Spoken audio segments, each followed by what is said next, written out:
Now, we're going to have a special announcement at this point. And David O'Neill, I think, has the news. He can let you in on the secret. Do I know that? No. Thanks, Jim. Just want to say a couple of things about David. I thought he was going to break into a Melbourne Cup call then. You could get the tone. Great caller, Davo. He spoke to him during the week, obviously, when he had to pass on the news about Alan, and I said, oh, well, mate, that's the three of them. He said, no, he needs his knees done. He can hardly walk. So Davo's got a fourth, but, mate, we're all behind him. He knows that, and Betty. When the process commenced in relation to the team of the Millennium, and that first meeting took place, I think that was at Bernie's house, the immediate past president, my father Bernie, where those shots were taken, and the selection group, guided by Stan, the experienced selector, and Davo had significant input. They realised, of course, how many players had made magnificent playing contributions to the club. The ones they focused on at that time, of course, were predominantly first-grade performances and players who went on to higher honours.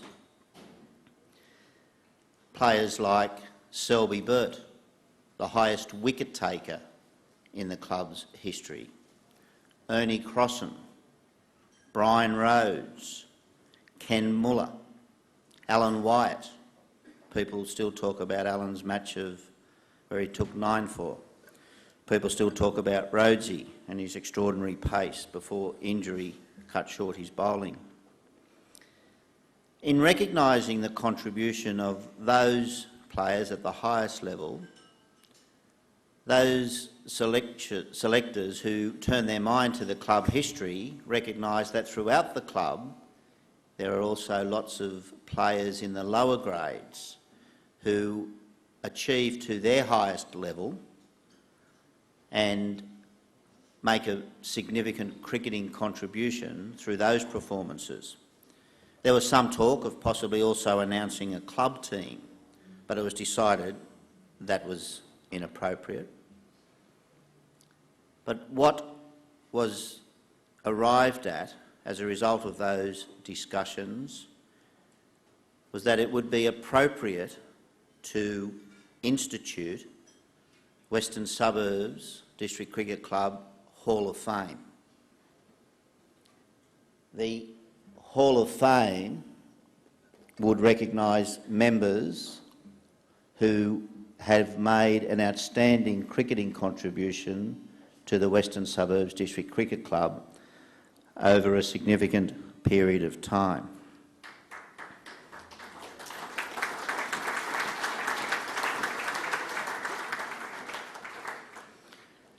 As is clear from contemplation of the list in the program tonight, and if you think about it for a moment, those who made significant contributions down through the grades, like the players after whom many of our club awards are named, Ewan McPherson for his extraordinary wicket-taking achievements in the lower grades. So what the committee has decided, the Cricket Club Committee, is that over the next 5 years we propose to induct 3 to 5 players each year into the Hall of Fame. And tonight we induct the first 3, and they're now presented on the screen.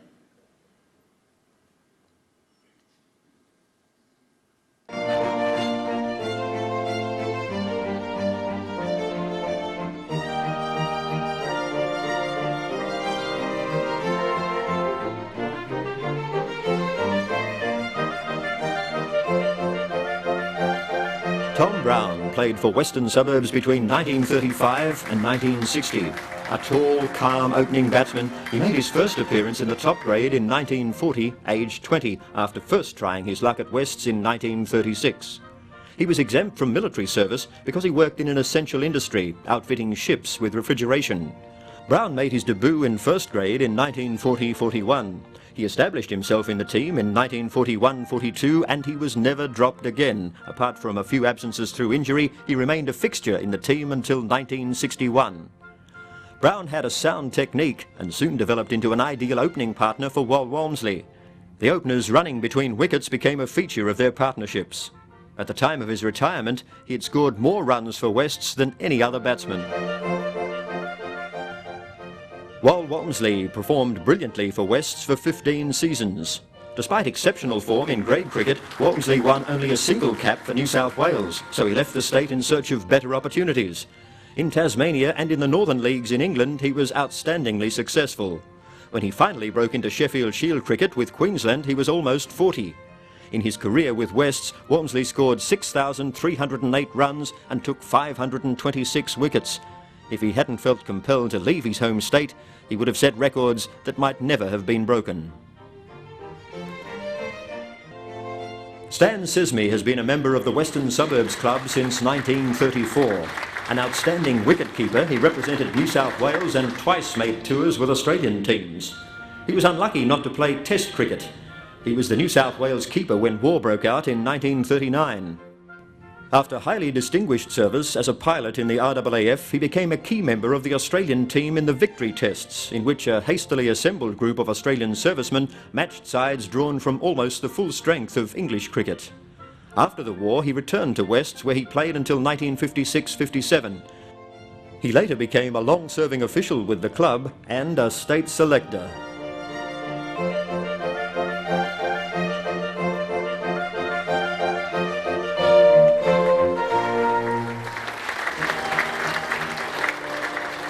So the inaugural Hall of Famers, Tom Brown, Stan Sismy and Wally Walmsley. And we might start with Tom Brown, who's going to come up to the stage to receive his presentation, the recognition. And we may as well get Stan Sismy up as well.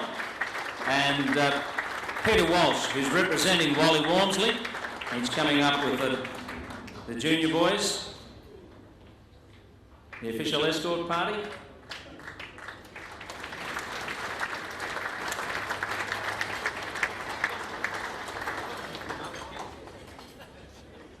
Tom, how are you? You well? Yeah. Well, what do you make of this? What do you make of this recognition? I think it's a wonderful idea. I think it's... I wasn't referring to myself, and I was thinking of the future, the fellows of the future.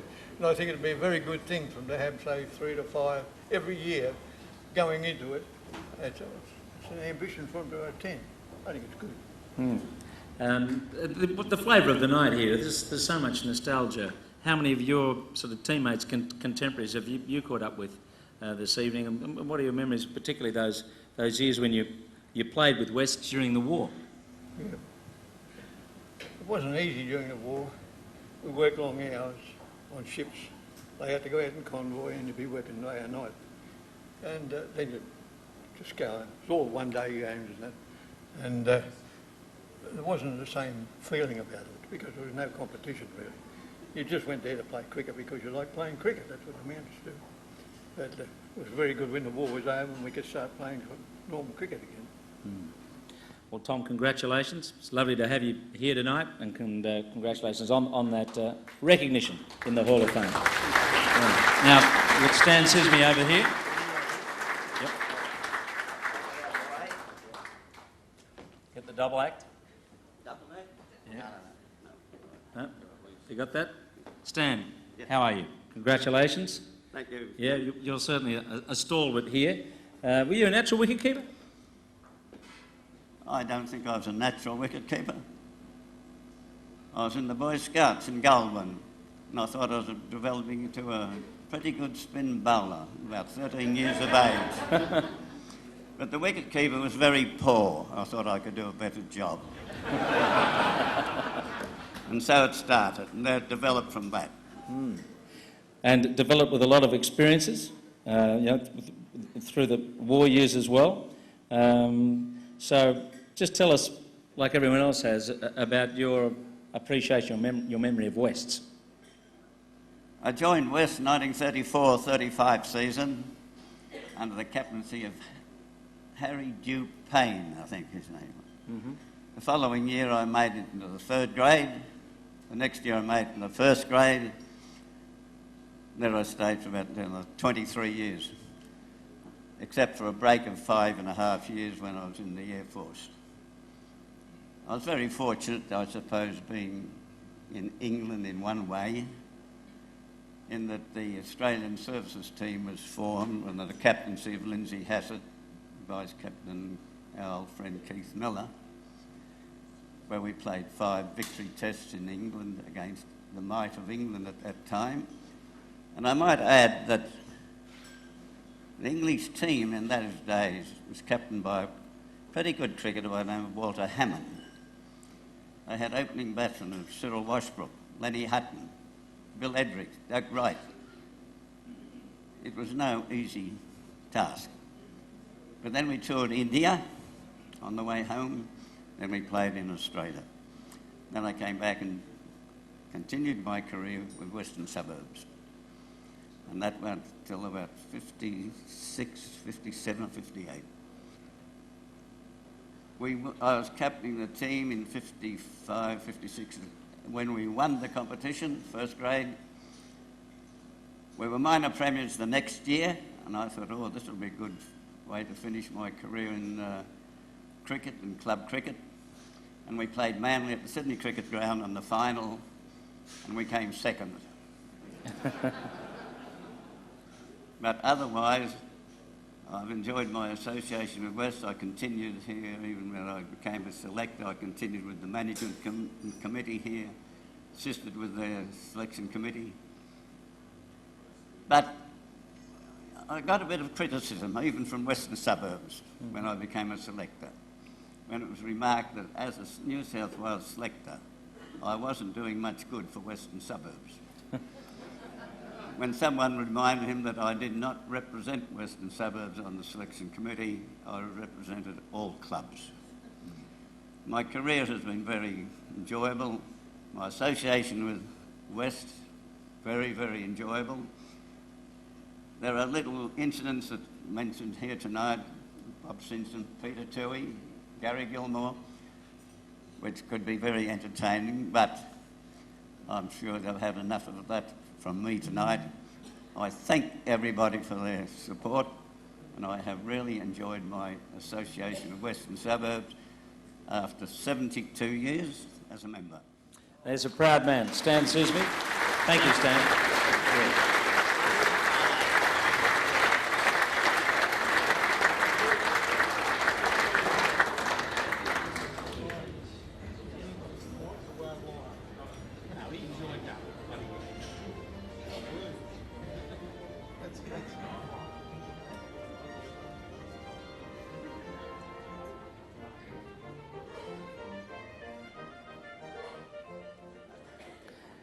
And Peter Walsh is just going to come over and have a yarn to us about Wally Walmsley. Peter himself, very successful bowler with the club, took 302 wickets. So a little bit of reminisce about Wally from you, Peter. It's interesting that I've been asked to come up here this evening. I'm obviously humbled by it, but also a bit proud as part of the leg spinning fraternity. It seems like Wally's he's got 2 parts to the story about Wally Walmsley. There was the times that I think the video referred to where obviously a very successful first-class player, 35 first-class matches, scored 180 against the Indians. I saw in the research, a little bit of research I did for this, but also a local Homebush boy, like some of the players that I played with. Homebush High School, I'm not too sure about that, Jim. So there's the story about Wally as a terrific first-class successful cricketer, as a batsman and as a leg spin bowler. The one that we remember, those that played cricket in Wests around the second half of the 70s at least, was this fellow. He was 60 years of age when he used to come down to the ground at Pratton, and we'd be training, and I can recall his appearance there. I think he just sort of showed up without any warning, and we didn't, you know, who's this fellow come down to have a bowl? He asked, could I have a bit of a trundle with you guys? And we said, no, hang on, we're cricketers, we're proper grade cricketers, but Wally, we said, yeah, have a bowl. And he was outstanding. He was a big surprise to us. And Dirk would recall, it was in the days after Simo and Peter Tui. Fergie had left as well. I've got to say our leg spinning stocks weren't too strong. We did have very strong fast bowling ranks in those days with PK and Coyley bowling. And at training they used to bowl, I think it was Matt Troy said PK was the best net bowler in the world in those days. Some said he bowled off a slightly abbreviated run-up. But Wally came down to shore up the stocks of wrist spinners, and he bowled, floated them up high, and was a terrific net bowler, a very humble fellow, Jim. And I guess the last comment was he didn't just trundle in, he also was a thinker. And he used to say things like, actually it was one of the fellows that I spoke to before I was asked to do this, and the memory was Wally would appear one year and then miss a year and then come back another year later with his sort of long pants and just sand shoes on. And he'd remember the players and remember how they played, and the point was he still had that disciplined thinking going on in his head as a top performer. And that's, he was a great memory of mine at least anyway, Jim. He had a great record, didn't he, for the club? 378 wickets at 16.5. Yeah. And he made almost 4,500 runs at 27. That really is tremendous, isn't it? It's an art you never lose. You're still bowling in the nets, aren't you? No, I've given up completely. Actually, I remember Wally used to look at me and he had this sort of very underwhelmed look at the way I used to bowl. So, yeah. But guys that he would look at favourite, were Jansy, Steve Jans, not been mentioned yet this evening, a terrific, exciting wrist spin bowler, very dynamic, and Steve used to watch Wally play as well, yeah. All right, thanks for that memory of Wally Walmsley. Good on you, Peter. Yeah. Terrific.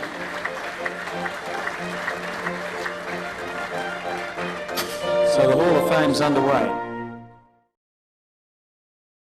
Greg Dyer.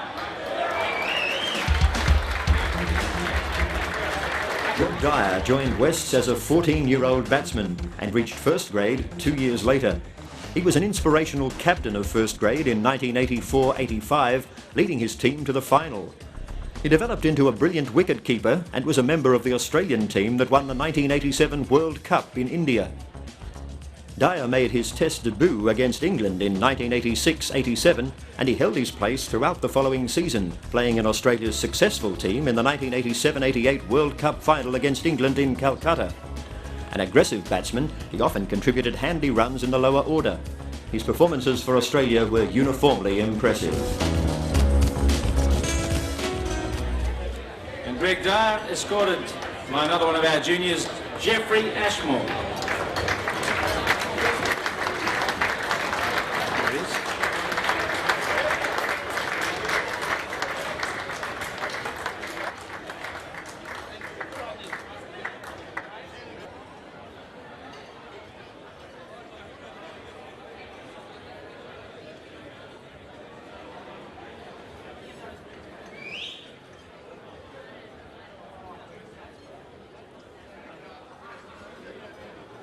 Greg? Yep. The number 10, a useful number 10. But I'm looking at these stats down here. It talks about your batting and your catching and your stumpings, but it says also 1 wicket for 49 runs. And I think the interesting thing about everyone who plays the game is very few people actually say, oh, I started as a wicket-keeper. We all had a bat, a bowl, and we fielded. So what was your introduction to cricket?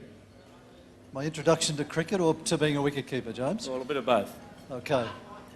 Well, I met Jerry Garrity on the way in the door this morning, and this evening rather, and the story of my commencement of wicketkeeping is a bit of an odd one. I went and was selected in the 16 players to play 4th grade, and we went to a captain's preview night in the week leading up to the first match of that 4th grade season.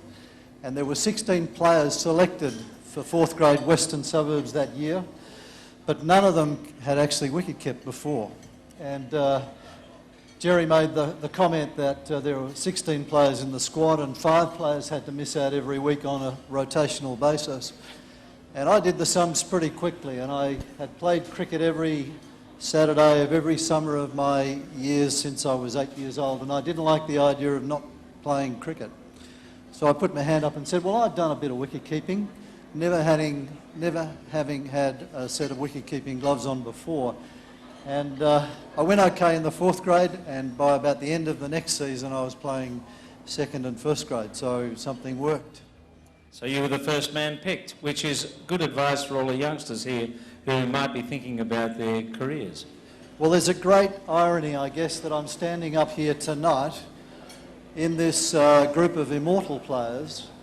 I don't consider that I really fit there, but guess what? There has to be a wicketkeeper in every team. And, you know, I get the spot almost by, well, Stan Sismy was a selector of this group of hallowed players, and so he probably felt a little awkward about picking himself, and the guy that was left was me. So here we are. I'm in the side by default, but I guess really humbled and extremely proud to be here. And you played in a very significant era, not only for West, but, you know, Australian cricket. Got to play in that thrilling World Cup final at Calcutta. Tremendous experience to have that, because Australia had knocked on the door a few times and not done it. So in the 80s, there was a lot going on for you. There was. I guess, you know, it's not a night to be humble, and I've already tried my best to do that. That World Cup was won because of the team effort that we applied, and because we were the best, in large part, we were the best fielding team at that World Cup. And of course, being the wicketkeeper in that team, you play a fairly significant role in the way in which the team conducts itself in the field. So that, I guess, is probably one of the proudest things that I look back on, alongside of being part of this group tonight. A great achievement. Greg, congratulations. Thanks for joining us here tonight. Great club.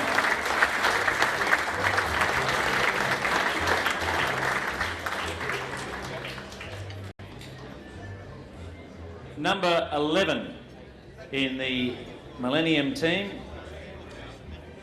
a famous figure in the history of this club, Wally Wellham.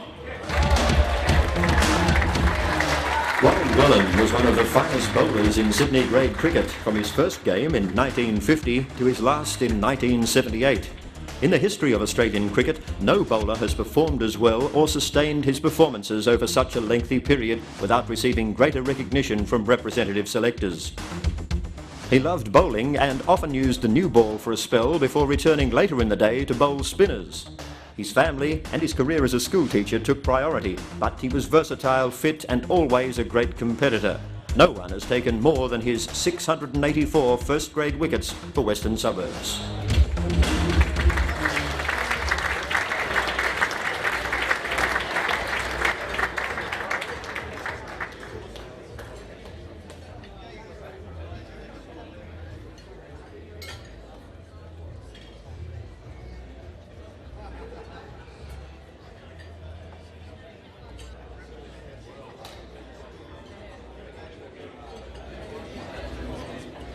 Wally, well done. I can remember Fred Truman saying, after he got 307 test wickets, the question was, how do you feel? And he said, bloody tired. 684 wickets in first grade. I got the impression that you probably could have gone on for a few more years. Well, I'd have liked to. I always said that I'd give the game away and my knees or ankles gave way. Well, unfortunately they didn't, but my eyesight did. And that was difficult playing when you couldn't see the ball coming. But as a bowler, did you have to worry that much about it? Because it was the batsman who had to see it. There are 11 players in a team, and even bowlers like to bat. And I like to bat like everyone else. And you batted pretty well looking at these numbers here, averaging just under 20, 2,500 runs. Again, just relate your experience with West, because it was over a long period of time in between school teaching stints and the rest of it, from 1950 to 1978. Well, I joined West in 1950. That's a few years ago. I was born in a small country town called Belmont, and my mother had 7 sons, and no daughters. And in fact, she told me that if she'd known I'd been a boy, I wouldn't have. Anyway, we played cricket amongst ourselves for many years, and I played my cricket with Belmont Club in 45, 46 and 47. Played first grade in 48 and 49 and came down to Sydney in 1950. To western suburbs, mainly because I was a supporter of black and white, and that's western suburbs.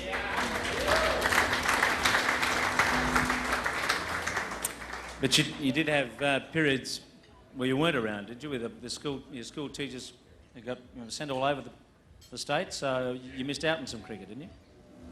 Yes, I did my 2-year training at Teachers College in 50-51 and went in 1952 to a place called Coracai.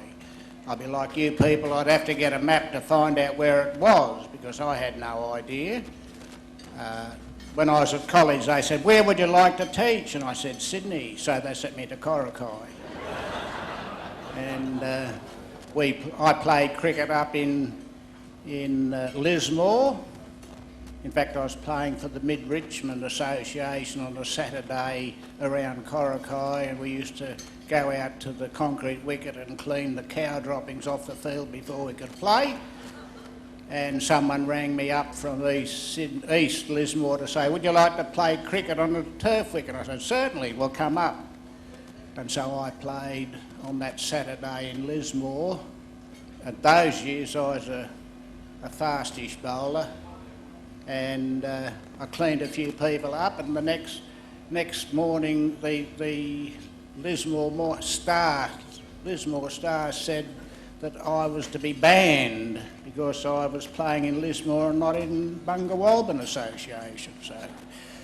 So that was 3 years in that area, and then I came down back to Sydney, married in 1955, and played with Wests again. My wife and I, Nea's here with me tonight, we didn't have a car, so we walked around Strathfield Station because I thought no matter where they send me in Sydney, I'd be able to get a train from Strathfield to wherever it was. So we walked through all the various suburbs until we bought a house in Concord, in Alexander Street. And we stayed there for 48 years.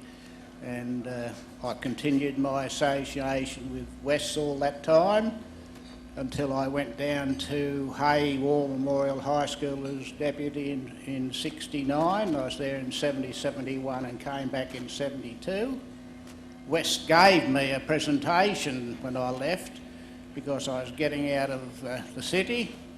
Never did I think I'd come back and play with West again, but I was fortunate enough. They wanted me to play in 72-3, so I did. And until I couldn't see the ball. Well, it looks like the blokes at the other end didn't see much. Alan Davidson always said that if you'd played in England, you would have been devastating. Did you ever get a chance to bowl an over or go to England and play any cricket at all? The answer to that is very short, no.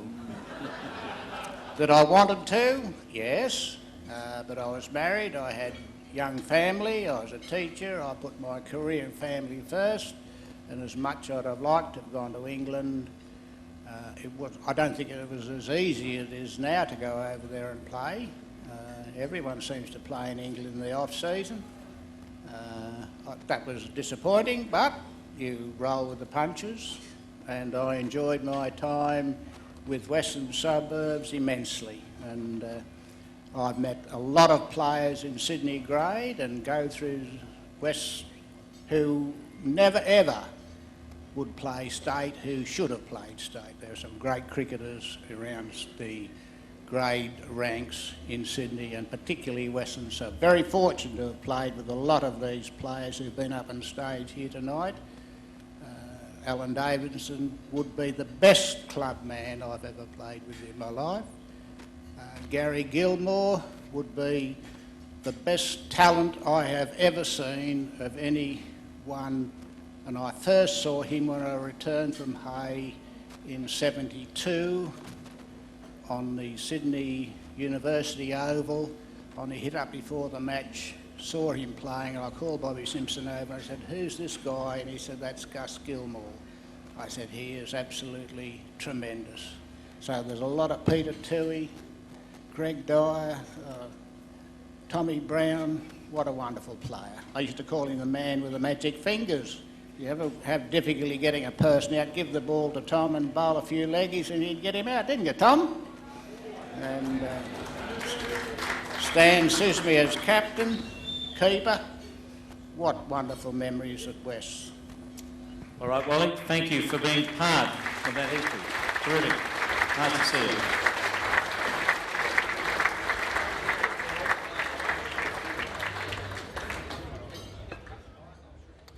Wally Wellham.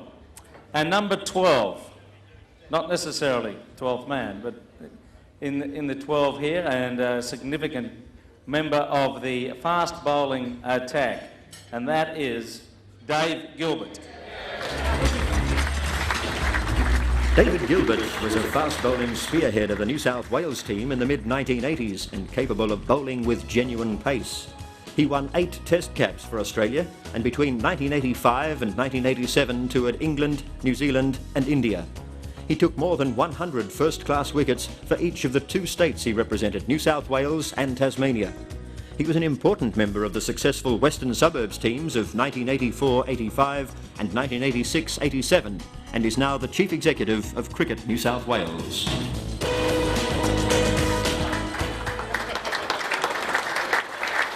Michael Stead escorting Dave Gilbert up.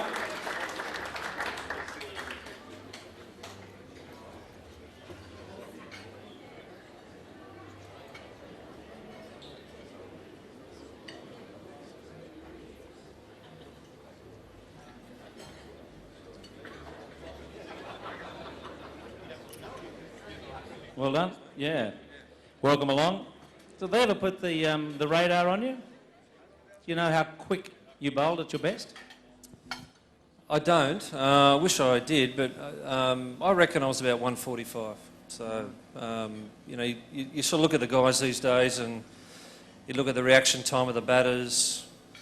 I reckon that was about, you know, top pace, probably averaging about 140, I think. Yeah, I think on the video they got over there, Greg Dyer talks about one particular ball you bowled that missed the batsman's head and made one bounce before it cannoned into the side screeners. It also flew past him. So, was there a period when you're at your absolute peak, when you had control and the kind of pace that terrified the fellas regularly? Look, you know, it's hard to say, but actually, I actually think I bowled the most controlled and the quickest when I went to Tasmania, which probably was disappointing in a way because I would have loved to have done it here with New South Wales. But I think what I learned here with New South Wales, I actually put to effect with Tasmania. But when I moved to Tassie, it was about opportunity. The SCG in the 80s, as we all know, was a real turner, and you know we had 3 quality spinners in Greg and Murray Bennett and Bob Holland, and you had the 2 War twins bowling very good medium pace. Jeff Lawson, Mike Whitney. You know, I got edged out, so I just wanted to play and went down to Tassie and actually thought I bowled pretty well down there. But it's the usual story. I mean, I'd played for Australia probably before I'd earned it. Didn't really respect it. Got dropped and never got another chance. But you know, life goes on. And the formative years with West, it says here 66 wickets at 19.5.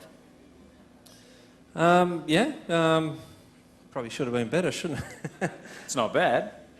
Oh, actually, talking to Greg before, I think his wickets were, well, he was hoping they were at 10, but I said, if you do 10 in grade cricket, that's pretty good. I would have thought sort of 15 is, for someone who's bowling top draw, and I would have thought anything under 20 is pretty useful. Did you start life as a fast bowler? Because you got some claims to fame as a batsman in a Shield final, batting with Greg Dyer in India. Well, with my school team, I was always a top 4 batter, and I used to play Shires cricket. That's where I started with the Epping Club, and a very reluctant sort of, person into grade cricket. I was sort of had to really be pushed. Went to the old Sydney club, and sort of before I knew it, I was batting 11. They said, what do you bowl? And all of a sudden my batting just really deteriorated to the extent that I was getting knocked over regularly, very cheaply. And it was only when I moved to West and then got picked for New South Wales, and Bob Simpson was the coach, and he used to give the tail enders a hit first, and my batting really picked up from there. I mean, I used to take pride in not getting out. I had a lot of not outs, I think, with New South Wales, and that was because I knew how tough it was to get wickets full stop, so I wasn't going to give mine away. Yeah, you had a really strong sort of arm action, shoulder action. Was that something that had a sort of 4 or 5 year period where it was at its peak? I mean, did you sense there was a time when all of a sudden, like we see with Jason Gillespie now, you all of a sudden you lose a yard and you lose effectiveness? Oh, look, I've always been a big one on very short front arm. If as a right armer, if you can really lock that front arm very quickly, I think you're going to be a quick bowler, and that's something that in coaching I've always encouraged fast bowlers to really lock that front arm very early. And if you look at guys like Wasim Akram or people sort of marvelled how he just sort of ambled in and could bowl real heat. I mean, obviously he was a big strong bloke, but if you looked at his front arm, he locked it really fast. And I think once you stabilise that, then everything goes into the bowling arm. So I think I had that sort of action. And that worked in my favour because obviously I had a pretty sort of ambling sort of run up, and people tended to take it pretty easy, and that worked in my favour. And now that you've moved on to an administrative executive role in New South Wales cricket, how do you see the importance of what grade cricket contributes at the next level, given that, as we well know, first-class cricketers don't often come back and play for their clubs, it seems, these days? Oh, look, I mean, from the moment I started in this role, which is 5 years ago now, grade cricket has always been a top priority. I mean, any player that doesn't respect where they came from, I don't believe has a role in the game. And something we've really enforced with our players is their respect for club cricket. I mean, it was terrific today to hear that guys that are playing tomorrow in the New South Wales England match, playing for their club teams today. And the more we can do that, the better. I mean, that to me is my memories of West's. We had, an incredibly strong side in the 80s, and all of us, either state players or state second 11 players. I mean, just about every guy was there or thereabouts, and yet we love playing grade cricket. So I'd hate to see a time when players give grade cricket, very, very short attention. I could lead you right in here and say they probably think it's more important to play grade cricket today than to play for New South Wales against the Poms in a practice match. Oh, look, I mean, we're obviously very disappointed it's not a first-class game. That's something that the ECB asked for 6 months ago. We protested. Unfortunately, it didn't go anywhere. Their argument is they just haven't got enough lead-up time to the test match, and judging by what happened in Canberra the other day, they're probably justified in what they're saying. But actually, it's come at a good time for us because we've had a pretty hectic start of the season, so we've been able to rest a couple of players, Matty Nicholson, Doug Bollinger, who've done well, Brad Haddon. So, it works in different ways. I mean, and also the guys that have come back from India, Brett Lee, Glenn McGrath, Michael Clark, they all want to have a bit of a run out as well. So it's actually worked out very well. All right, David Gilbert, who's in the team of the Millennium as the opening bowler, number 12. Thanks, David. That's not the batting order, or the bowling order.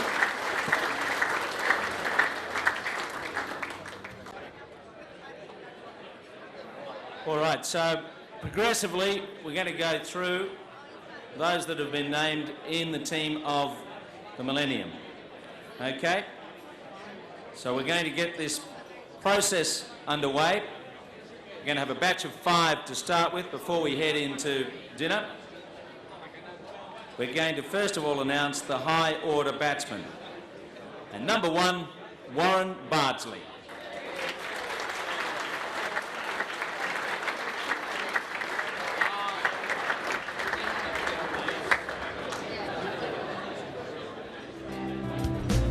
Warren Bardsley played 41 tests for Australia between 1909 and 1926, 2 as captain. A left-handed opening batsman, he had a wide range of strokes, great determination and fierce concentration. At his best, he was considered the finest left-handed batsman in the world. Bardsley played first-grade cricket between 1898 and 1932, scoring 12,110 runs. He first played for Wests in 1919, and his last season was 1932-33 when he turned 50. He led Wests to the first-grade premiership in 1928-29.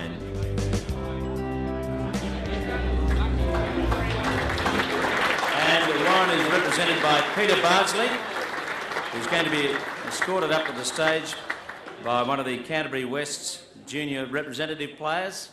William Davies is with Peter. Come on, Peter. One of West's greatest supporters.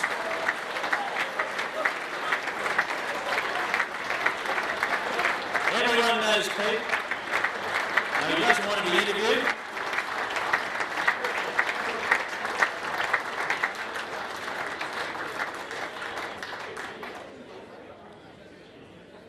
Warren was Pete's uncle. And of course, Warren at the time was arguably the finest left-handed batsman in the world. 41 tests. Just think at the age of 43, he made his highest test score in 1926, 103 not out. A career in test cricket that spanned either side of the First World War, 1909 to 1926. He made over 12,000 first-grade runs, a record for the competition. He retired at the age of 50, as it was mentioned in the clip there. He played with Glebe, Wests, and he had a tremendous career, and he ended up captaining Australia in his last Ashes series. And it really was an extraordinary career, one of our great players. And Pete, it's nice to have you up here tonight accepting this award. Number 1, Warren Bardsley.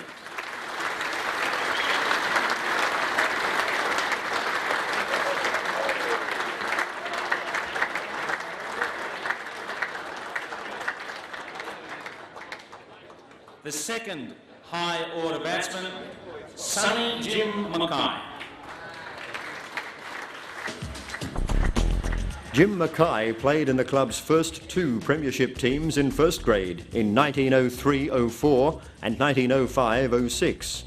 After being suspended for agreeing to play in unauthorised matches, he moved to South Africa, where he was close to being included in a South African test team to tour England. Ironically, an unfortunate road accident badly damaged his sight and prevented him from playing at his best again. His career in the game was short, but at his peak he was considered the best batsman in Australia. The Sonny Jim Cricket Club in his native Uralla perpetuates his name. And Sonny Jim, represented by Kent Mayo from the Uralla Historical Society. He's escorted up here by Adrian Rouse. And as Kent comes up, Max Bonnell's also here. And we are going to just talk a little bit about the history of Sonny Jim, who played a long time ago, had that extraordinary season before he went off to South Africa. And over 1,000 runs for Burwood, and 902 at 112.75 in 6 first-class matches.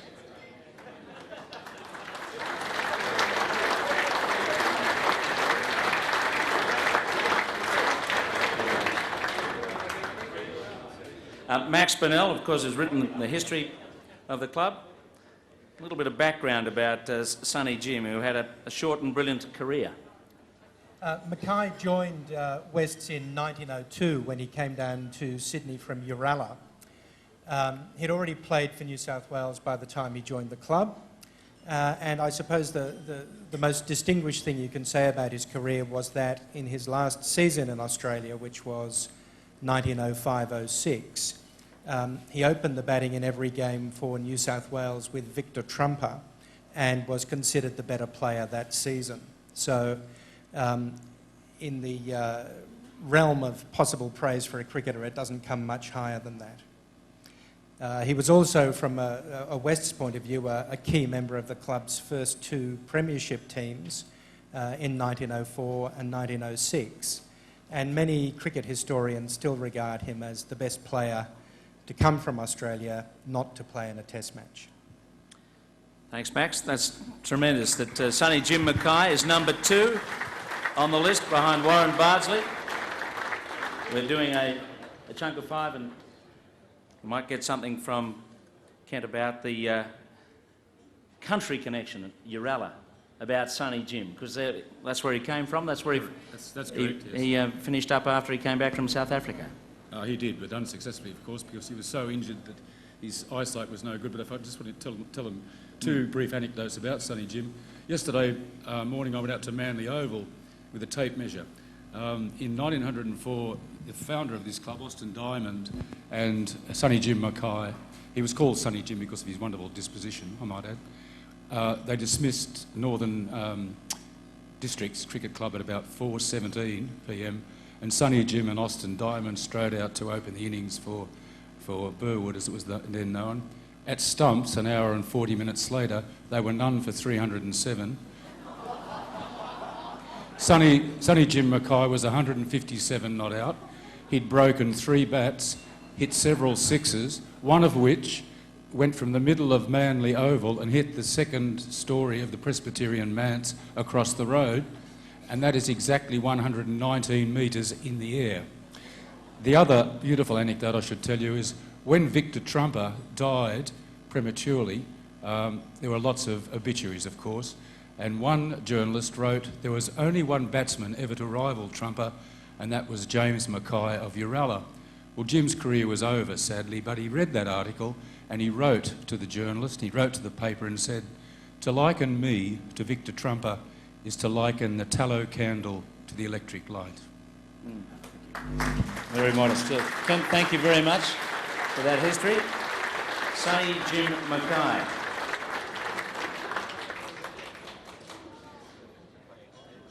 So Bardsley and Mackay.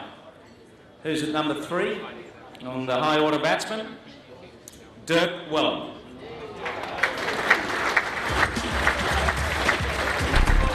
Dirk Wellham was one of the most outstanding young cricketers ever to emerge from Wests.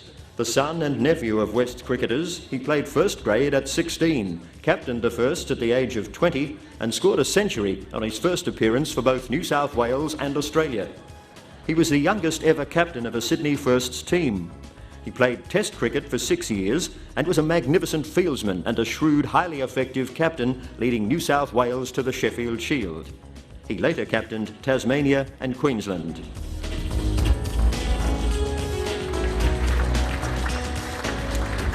And Dirk will be escorted up to the stage by another junior representative player, Sahil Sheikh. Dirk, welcome.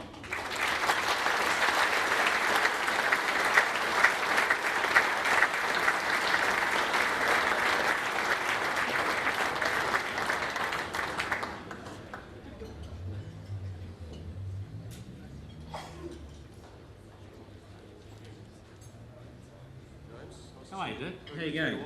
Tell us a little bit about Wests and those early days. I mean, you're out in first grade at 15 and captaining sides when you were very young. Where did all this come from? Where did the influence to play and feature so strongly in the game of cricket come from? I think Pratton was my backyard in a lot of ways. I grew up here, so playing out in the middle, it was just like being in the backyard with my big brother Greg, who's here, Uncle Wally as well. So it was all in the family. One thing I do have a regret, I heard that tonight that the wicket's been dug up, and I've got a few fast bowlers on my table who are not happy about the ridge going. Just take us through some of those early days, because there's a tremendous history here at Wests. Tell us about the quality of the cricket that was played, how edgy it was, particularly in the early part of your career. You were captain of the side at 20 years of age. Well, prior to that, I was playing under Bob Simpson with some fantastic players in people like Steve Rickson, Pete Toohey, Gary Gilmore, Brian Rhodes, a fantastic side, number of players who were Test cricketers or state players, and some of the best players I ever saw anywhere, any time. So that was my introduction to playing first grade with West and feeling like a 16-year-old amongst men. So that was fairly tough. And then, of course, they all departed, and so I was I think 20-year-old or whatever, trying to captain the side with the likes of Phil Kellard, a 20-year-old amongst men. And it was a whole new adventure again. A set of new players. I see Pete Walsh is over there, young players coming to the side and rebuilding. Greg Dyer and I came through at the same time. So you go through these phases in the club. So, and I think Michael Clark has had pretty much the same sort of experience in his time here too. But you were a serious bullet performer in the cricketing charts in those days. I mean, you got 100 in your first game for New South Wales, you got 100 in your first test. It all happened pretty quickly, didn't it? I think in those days I was too young to actually understand what was going on, so you didn't worry about it, just played. And cricket's a lot easier if you don't think about it too much, you just play. Nice, simple, basic games, get out there and score runs. It's the only way to play the game. So when did it get complicated? You started thinking about it all of a sudden, did you, when you had some success? Yeah, I was far too experienced for my own good, I think, James, yeah. But, this went on. You had this extraordinary first-class career, playing for almost every state in Australia. I missed a couple. You did miss a couple. What led you to this sort of peripatetic lifestyle, travelling around the country? I think it was my wife, actually. She grew up travelling around country in New South Wales with her dad, who was an engineer and managed abattoirs around various country towns. And the Langs actually part of that family. They lived in Mudgee for a while, where the Langs are from. So my wife had itchy feet. After a couple of years, we always seemed to want to move on and experience what was out there. And it's been excellent. We've seen a lot of Australia and a lot of people, a lot of experiences, and my kids know a fair bit about people and parts of Australia. So had a pretty good education in that sense. Are there any cricketers there? Yeah, one who's really lazy, so he stopped playing, but he's a good player. One who knows a lot about it, but wasn't able to play as well as he would like, and my daughter, who's probably a better soccer player than cricket player.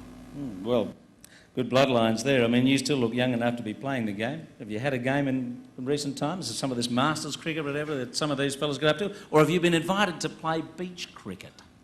Look, I'm not a veteran yet, James, and nothing like a West Indian, so I don't get to play in those games either. The last one I played in actually was 6-a-side.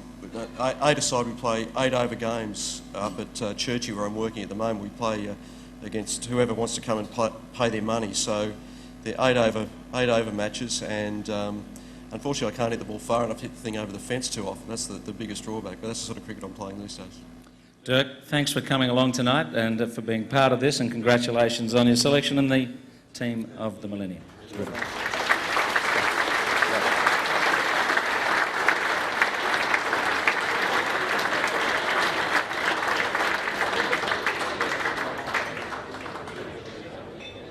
All right, let's go on to the fourth high order batsman for Wests, Peter Toohey.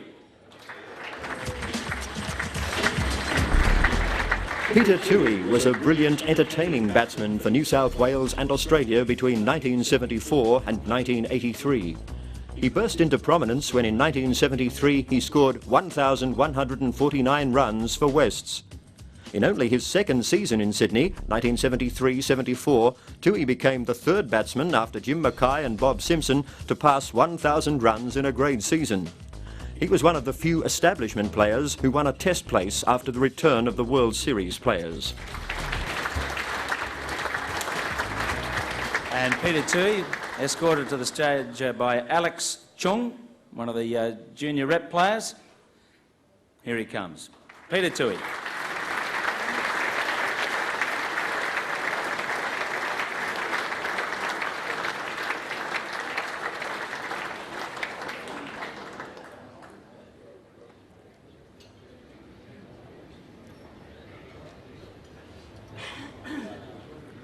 Another country boy, 1,149 first grade runs for West in 73-74, launching a successful career. Nice to see you here tonight.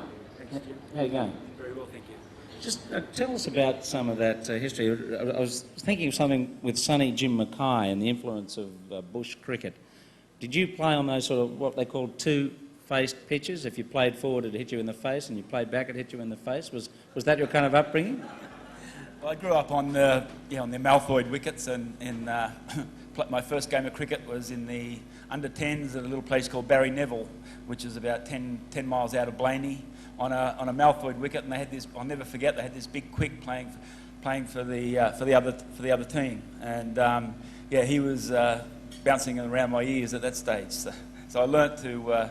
I guess I learnt to hook, and probably to my detriment later on. But yeah, I really enjoyed playing up in the country, and I was very fortunate when I came down to Sydney with I got introduced to Western Suburbs through brother Brian Berg, who I knew when I was at school, and he advised me to join Western Suburbs. So I came into a very strong club in 1972, I think. So I was very fortunate. Yeah, very strong club. And those strokes you talked about, I mean, they may have been a high risk, but they were seriously entertaining, like in the mould of a Dougie Walters. But was it just instinctive when you saw the ball was short, you went after it, you just couldn't help yourself? Yeah, it's pretty much that. They were good shots if you're, if anybody playing against those big West Indians, they weren't too crash shot then. And yeah, I was maybe a little bit too instinctive. If I could have my time over again, I think I'd maybe work on in the early part of my career, work on maybe evading the short balls a bit more. Well, in that early part, just a cap on. There was no helmet initially, wasn't it? When was it that you started wearing a helmet? Helmets didn't come in until, I got hit in the West Indies by Andy Roberts before helmets were in. So helmets must have been in the either late 70s or very early 80s. So, I wish they had been in a bit earlier. Yeah, but it didn't stop your courageous play, though, did it? You were still going after them, even those West Indies fast bowlers, despite the fact that you got hit. Well, I didn't get too many runs against them. But yeah, that was the way I played, I suppose. I was always told back home that I played exactly the same way my father had played. He was very much an attacking batsman and pulled and hooked, and that's the way I played, I guess. And tell us about the spirit at West in that period that you played in the 70s, when, as Dirk was saying, there were so many good players around. Well, I was very, as I said, I was very lucky. We had, Bobby Simpson was captain, and we had the New South Wales opening bowling pair with Brian Rhodes and Gary Gilmore, and we had some great batsmen in the team. We just. I came in as a number 7 batsman into the first grade team, having played in seconds for West when I first came down. So I just had so many people I could learn off in that team, and especially with Bob. And I'd also like to say, when I came down from the country, West were, I stayed with the Killards at their house, and they boarded me basically for the first couple of years I was down here, and that was so important from a young guy from the bush who hadn't been in Sydney or understood Sydney. So I owe a lot to West, and I was very, very fortunate. All right, Peter, thank you very much for your time. Nice to see you here. Good on you.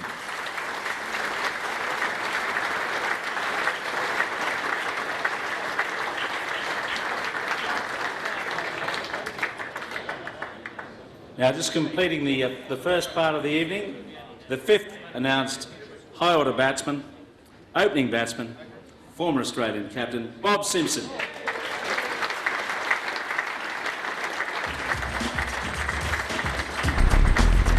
Bob Simpson was one of Australia's greatest opening batsmen, a shrewd captain, a test-class leg spinner and one of the most brilliant slips fieldsmen in the history of the game.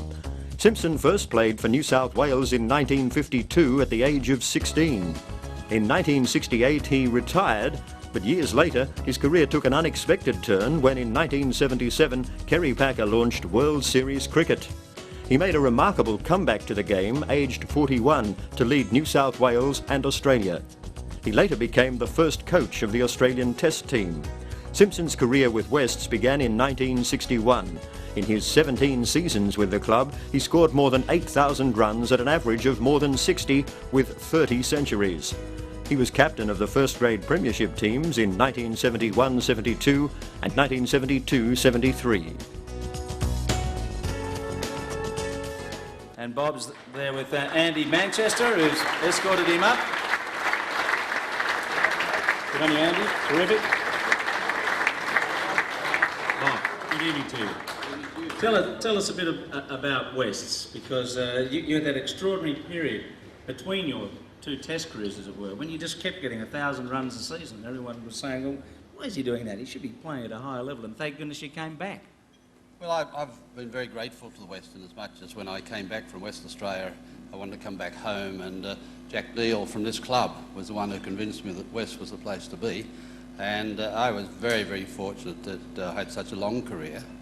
I loved playing at Pratton Park. I loved the challenge. When I retired from Test cricket first time round at 31, I wanted to put something back into the club and also into cricket, and I played another 10 years. And from memory, I can't ever remember not being available for West in the whole time I was here. So in the end, they didn't even bother to ring me up if I'd been away on an international tour. They just select me on the side and I'd turn up.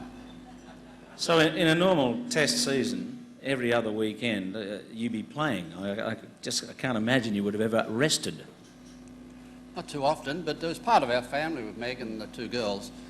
We used to come down here Saturday afternoon. In those days, you could drive. Where's the mayor of this town? So you could drive the cars up onto the hill, park the cars there, which was wonderful for the children. They could run around perfectly safely. And I remember one occasion when we had a lovely Labrador dog, and I was batting in the middle, and there's frantic screams coming from where my wife and family were. The Labrador dog had found this dead rat and thought it was a good spot to drop it onto Meg's lap. So the game had to be stopped while we sorted it all out. How competitive compared to the first-class arena was the quality of grade cricket, district cricket as it were, in those days? I found it terrific, because there was a lot of young bucks around who knew I was the next Test cricketer, and their main aim was trying to knock my head off very early.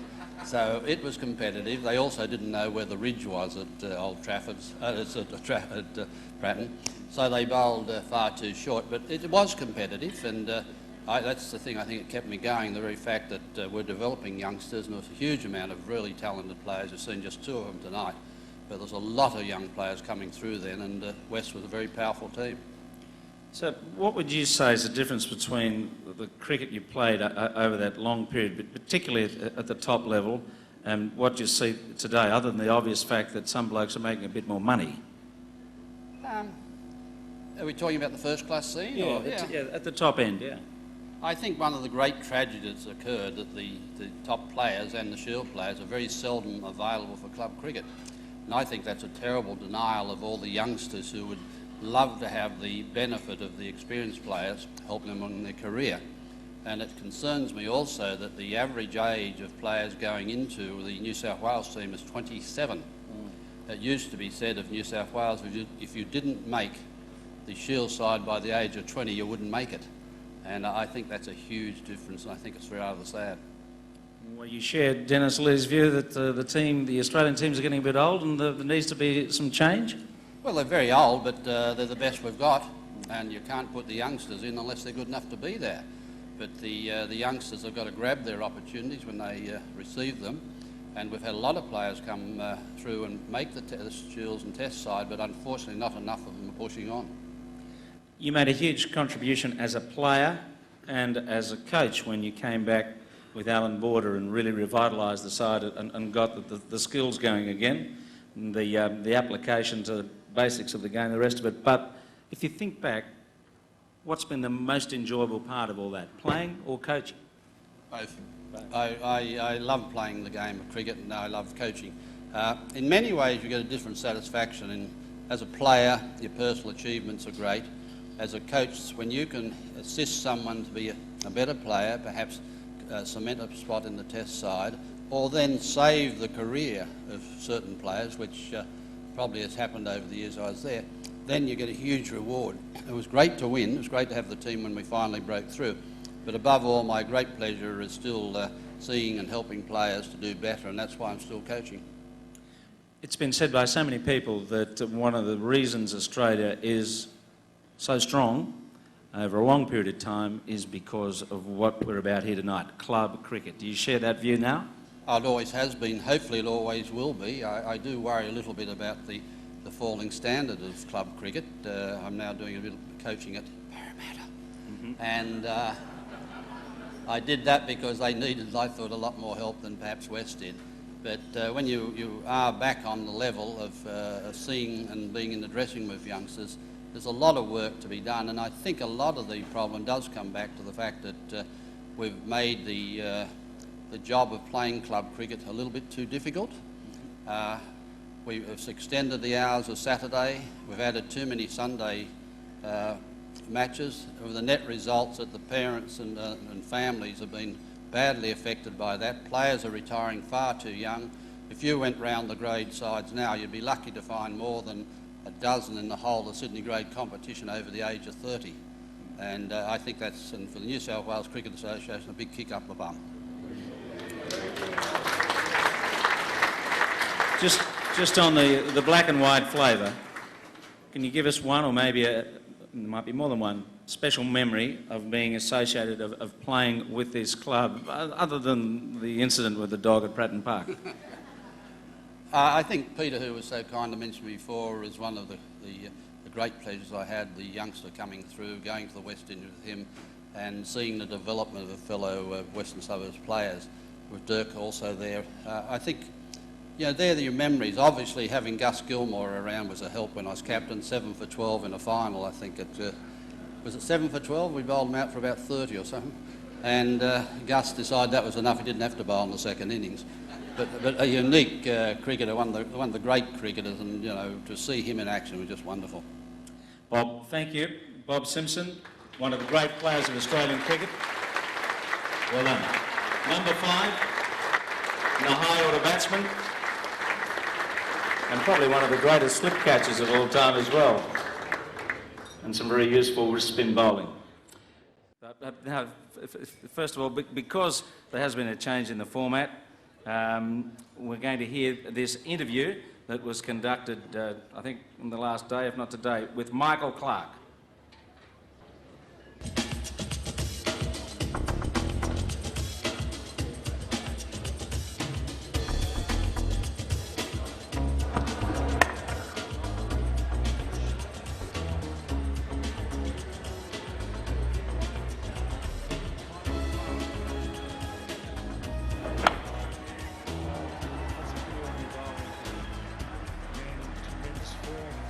Mike, as you know, the launch of the club history written by Max Bonnell will occur at tonight's function, and you wrote the foreword for it. How did it go?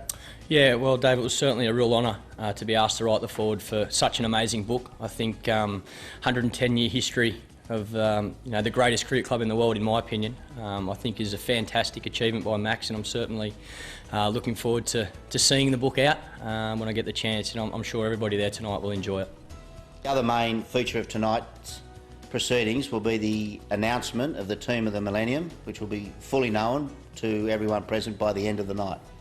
Yeah, look, I'd like to obviously congratulate everybody selected in the team of the Millennium. I think the current players have the ultimate respect for everybody that's gone before them, you know, at Western Suburbs. And like I say, hopefully I'll be selecting the next team of the Millennium. But congratulations to everybody selected tonight.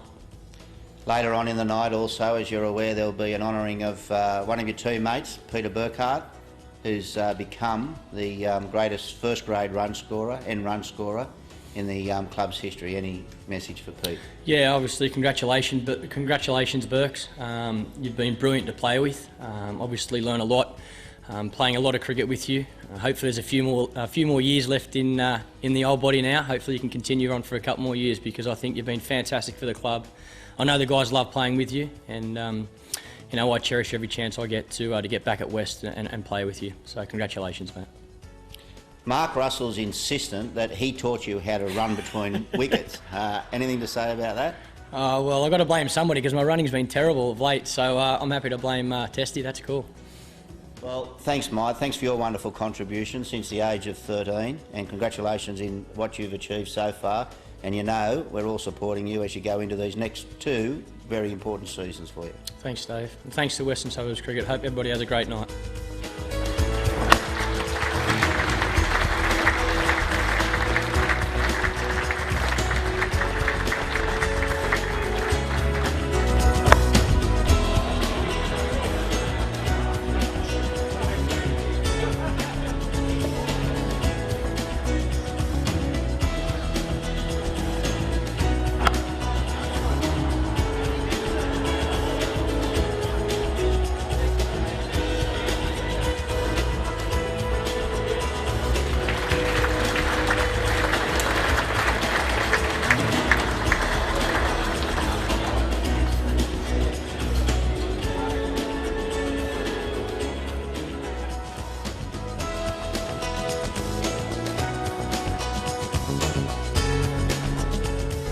Michael Clark getting that 100 against the New Zealanders up at the Gabba after he got a 100, of course, in Bangalore in his first Test match.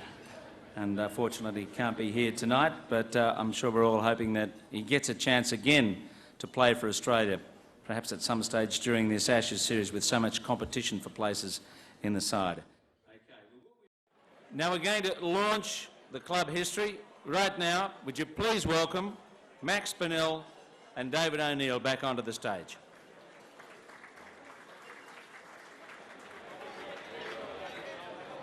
When the idea came up to announce our greatest team up to the year 2000, some bright spark suggested that it would be a good idea to also have the history written. There are still some who can't believe that Max has done the job in such a short period of time. I've got a sneaking suspicion he had a bit of a head start, and I know, as many of you will know, that a lot of the stats were already in his head, and I suspect some of the information was also already on paper. There are two bindings of the history, cricket in black and white, 110 not out. That's the softer copy with Pratton Park on the front in the days when more than just Simo's Labrador used to go to the game. At times there were crowds of 10,000, they tell us, and reproduced on the back. Inside the back, the DVD that you've been told about, and there are also 20 leather-bound copies. Number 1 will be auctioned, 2 to 5 are in the silent auction, and the remaining 15 are for sale. One of the amazing parts of the history is that Max has compiled the best 3 performances for every grade, for every season since 1895. It's an extraordinary collection of statistical information and, of course, magnificently inclusive in the number of people's performances it details. We're so proud of what Max has done. I'd like to inform the Mayor of Ashfield that a decision has been made to provide you, in your capacity as Mayor, with 2 copies, 1 for each of the libraries in the district, so that the people of the district can become informed of our club's wonderful history.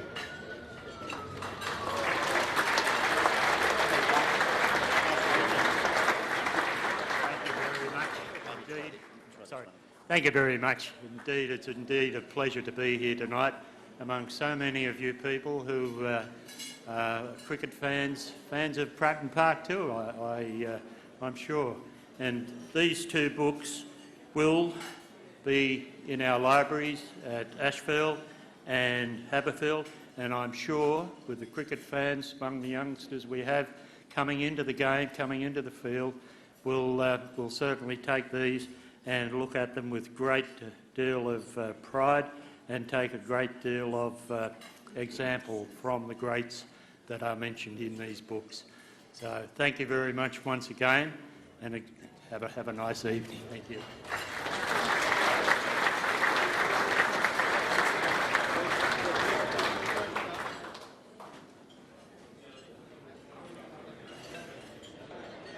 Max, congratulations on this rich blend of statistical information and great anecdotes.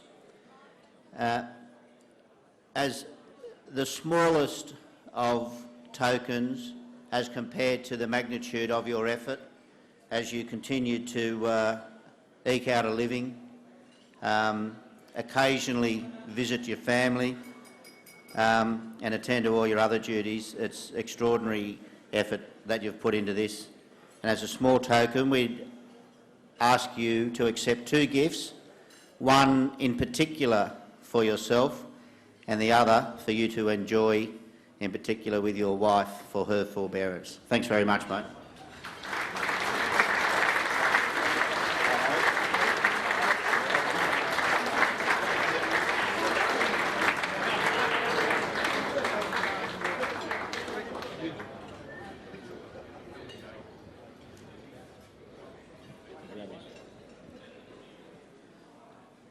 How many labours of love have you been involved with when it comes to cricket? About 15 years ago, I was a delegate to the New South Wales Cricket Association, and I was stupid enough to point out that the centenary of the grade cricket competition was approaching, and I asked what was being done about it. The next week I got a letter from the association telling me that they had appointed me to write the history of the competition, and it started from there. So that tends to be the way these things work. Someone contacts you and tells you you've volunteered for a job, and then you get on with it. Yeah. Well, it's impressive. So how long did it take you to put all that together? And particularly things like photographs, which can often be hard to come by. Where did you get most of the research material? A lot of it came from knowing where things were from projects I'd done in the past. And an awful lot of it goes back to going back to old newspapers. Some of the older players will remember that when you went out and played a first grade game in the 50s or 60s, not only did the newspapers on Sunday write about what you'd done, but there were photographs in there as well. So a lot of the photos you've seen in the book are taken from newspapers in the 50s and 60s when people actually bothered to go out and report on the games and take the shots of them. And what about the anecdotal part of it, talking or writing about the game that was played by people, like Warren Barsley and Sonny Jim, where really a lot of those that played with them are all gone? It's hardest with the old players. There are some fantastic archives in New South Wales where you can dig up material.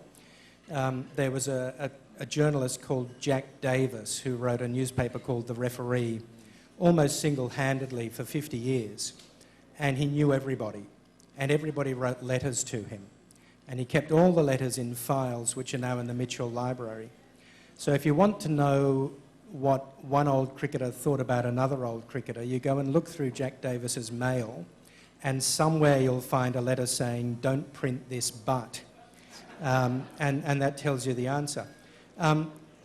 Wests is lucky, of course, because we have club members who are with us tonight, like Tom Brown and Stan Sismy, who started playing for the club in 1934, 1935, years like that. So the collective memory of this club goes back a long way. And one of the things about this project that's been tremendous is capturing that and having the opportunity to sit down in a systematic way and talk to as many of our old players as possible and capture what they have to say on video. Some of that you'll see in the DVD that comes with the book, but the whole of those interviews have been stored, so the club now has an archive of that irreplaceable material. Right, Max, I know there are 4 items down there in the silent auction, and we need a few more visits over there. We'll try and work it during the evening so everyone gets a chance to go over to that silent auction where there are 4 leather-bound copies of Max's history of the club available for bidding on. And there are a lot of other copies there, of course, soft cover ones, and they're sitting on that table if you haven't been able to find it so far. Max, thanks very much. Congratulations on what you've done.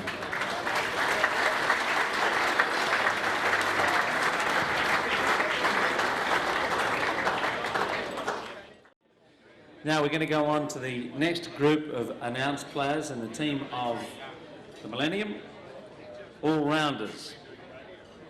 At number 6, Arthur Chipperfield.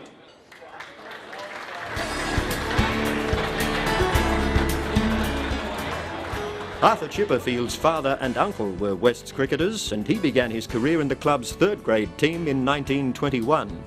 In 1928-29, he was the leading scorer with 671 runs at an average of 51.6. An elegant batsman, he was also a handy leg spinner and a brilliant slip catcher. In 1934, after only 3 games for his state, he was chosen in the Australian team to tour England. Chipperfield made his Test debut at Trent Bridge and batted superbly to score 99. He reached his first century in 1935-36. Well, there's some rare footage, and Arthur's represented by Anna Hoare, Arthur's daughter, who's escorted to the stage here by one of our junior representative players, Charlie Davies.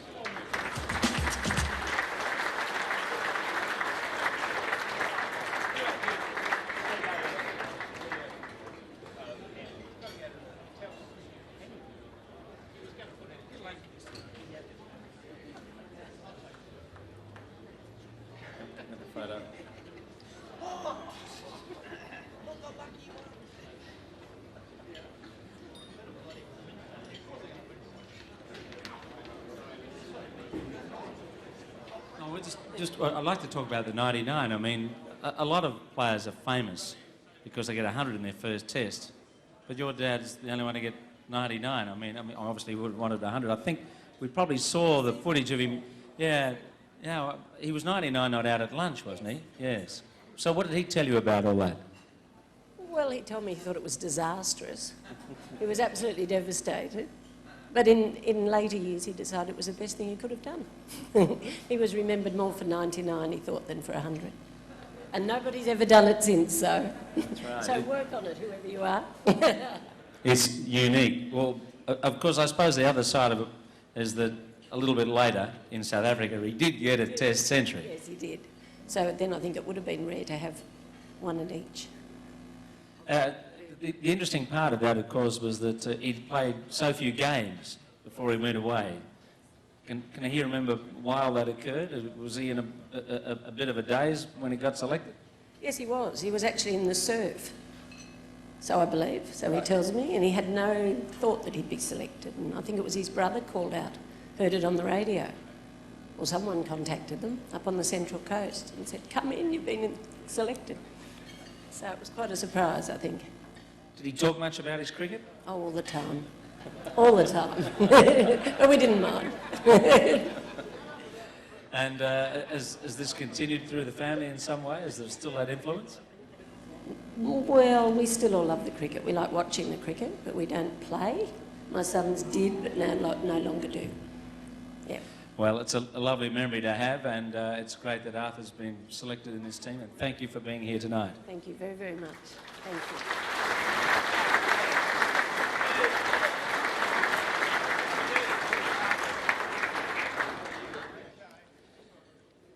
Now to number 7, another all-rounder.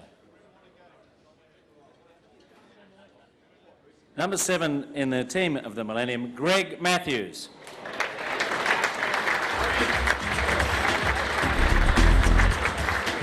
Greg Matthews gave outstanding service to Wests during the 1980s.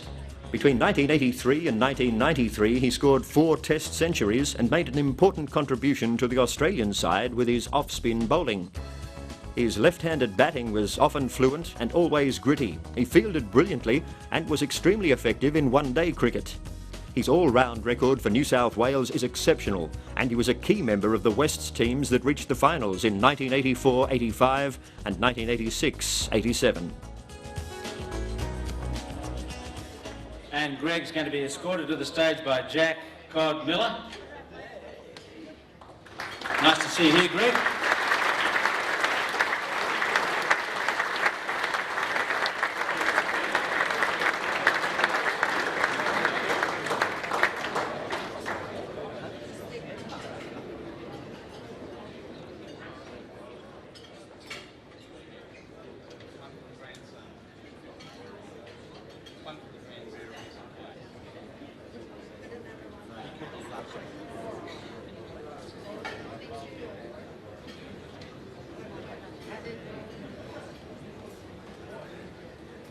Evening, Greg. How you going? Tell us about the competitive spirit, the days at Western Suburbs, the early part of your career. Well, I was very fortunate to...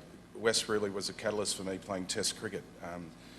And in particular, the major reason that I came to West was because of two men, really.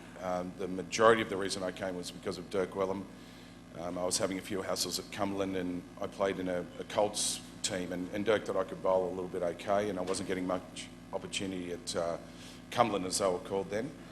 And he wrote me a fantastic letter that I still haven't cherish. And when I was at Whitehaven in 1980, and I decided to stay loyal to Cumberland for another year.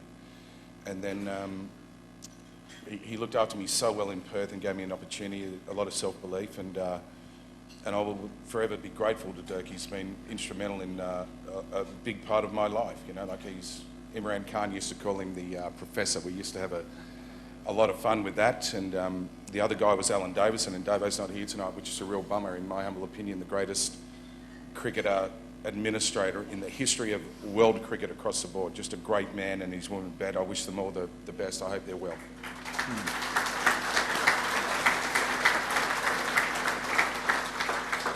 And as for the competitive edge and things like that at West, you know, a club steeped in deep tradition with great men, great players. I've mentioned two of them. You know, the great Gus Gilmore's here. Fantastic. Great to see you're doing okay too, Gussie. You know, like apart from the 50 pills a day, we'll talk about that later. Got a couple of blue ones that'll help you out tonight, mate.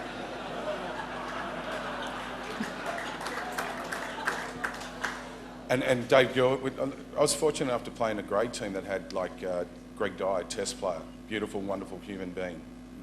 Thinness, Dave Gilbert. The great Dirk Wellham, as I've mentioned, one of the great leaders. I think the only man to captain 3 or 4 states, Jim. First class, yeah, and just proved his leadership. 4 unbelievable statistics. Only man, the second 2 guys in the history of the game actually have scored hundreds on debut at first class level and Test level. That's Dirk, inspirational man. We had a guy called Cans Labar that used to open the batting. I think he lived in Wollongong at the time, and I'm hoping Brad McNamara makes the team tonight, because he's going to tell you a story where he was so close to getting us killed, and I'm not going to embarrass you, Cans, with that, but we survived through to this day. And we had the great Buzzard as well. Scott Hookey was a first-class player as well in my time at West. You know, Greg Edwards was the social entity. You know, Horse was just, I thought it, without doubt, a guy should have played first-class cricket, but didn't, unfortunately. Yeah, it was a wonderful experience to hang out with some really groovy guys. But club cricket means a lot to you, and you're still involved. I mean, it's gone on for a long, long time, from the very beginning of your career to, well, whenever the end of it might be. Yeah, and after today, that could be right now, actually. Disappointing day today, but groovy to be part of Sydney Uni now. I was lucky enough to have, I think I had 10 years at West. I had 12 at Cumberland and 10 at West, 10 at East. Great to see the president here, Peter Lovett, who's doing a phenomenal job as the boss man out there with the resources he's got, just inspirational. You know, machine, I love you, brother. Well done. Great cricket, just tremendous to still be doing it. I enjoy it immensely. The challenge at Sydney Uni is quite unique. It's an incredibly unique place. I don't want to talk too much about that, but I still enjoy the opportunity to get out there and dance with a lot of the young punks that are running around. There's the odd disappointment with that, Jim. I don't know if I should talk about them, but I'll move on to the next. Now, talk about your coaching career that's blossoming now. Look, Sydney Uni, they've had some issues. There's cultural issues there. A lot like when I played for New South Wales.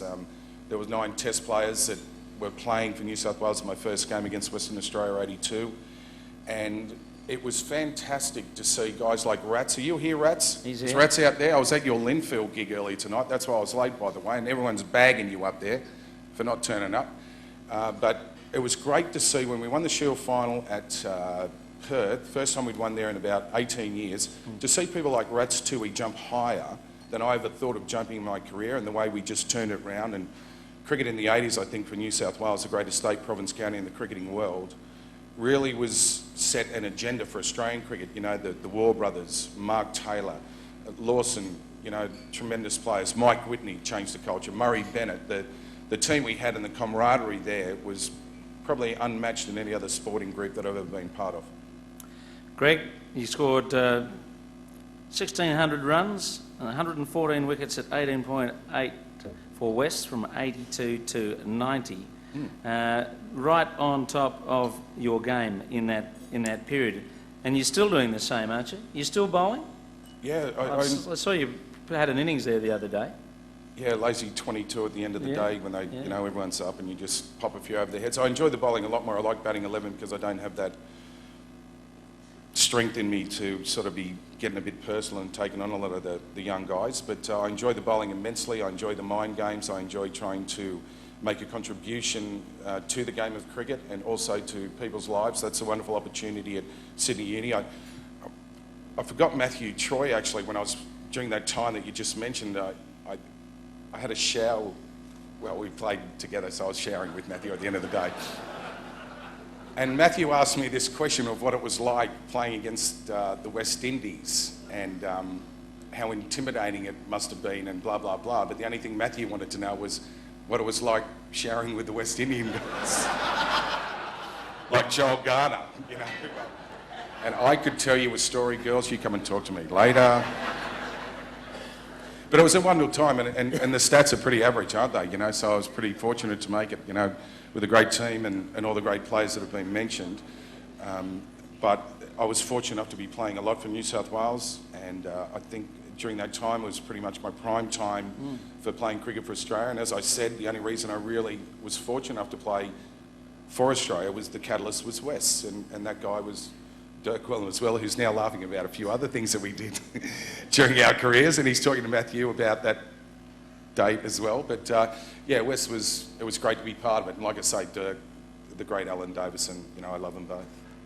You're an all-rounder, but do you see yourself more, particularly at the top level, as a batsman who bowled or a bowler who batted? Can I get a bit egotistical, James? Can I? You got a chance. There are 3 great games in the history of Australian cricket. There are 3 great games. Tide Test 60-61. Yeah. Tide Test Madras. And the greatest comeback in Australian cricket history was played at Colombo in 91-92. Suicide Shane Warne took 3 for 11 at the end there to win the game for us. The thing I'm incredibly proud of in my career is that for New South Wales, great men like Rick McCosker gave me a bit of space, gave me the opportunity to express myself, to be able to do the things that I was pretty competent at. And my numbers for New South Wales are at worst pretty solid. My numbers for Australia are enormously disappointing. But when it mattered most of all, in great games, when I didn't have to put up with 2 people who were killing me and doing things to me that were desperately uncool, and I knew I was going to play and I knew I had to do a job, I didn't let them down. But the other times when I was sort of, wow, I didn't do as well. Now, I know why I didn't, and those 2 blokes know why I didn't, and most of my peers know I didn't. But in the 3 great games, Mo did okay in 2 of them. Actually, the only time I got man of the match was in the game in Lanka. But Tide Test, I was stoked with that, you know, and 10 for, wow. Dean Jones, bats for a day. How easy is that, guy? You can bat for a day, no problem. Bowl for a day, whoa, it's heavier. It was big. Greg, thanks for being here tonight. Congratulations on being picked in the team. I hope I didn't let you down, Fitness.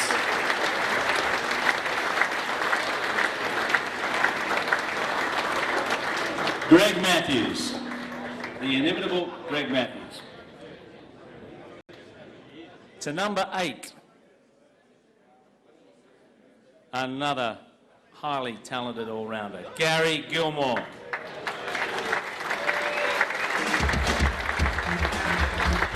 Gary Gilmore was the outstanding Australian all-rounder of the 1970s.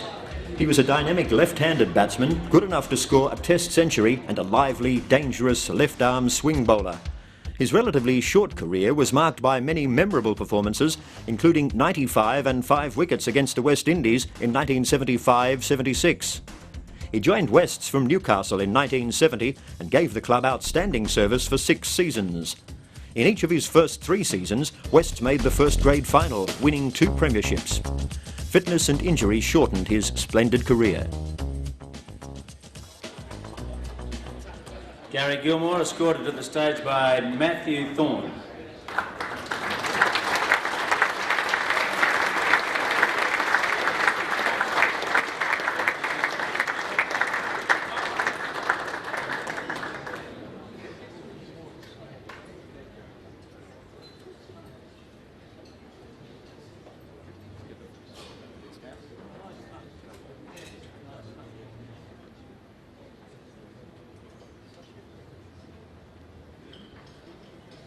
Gary, well done. Nice to see you here. How are you travelling?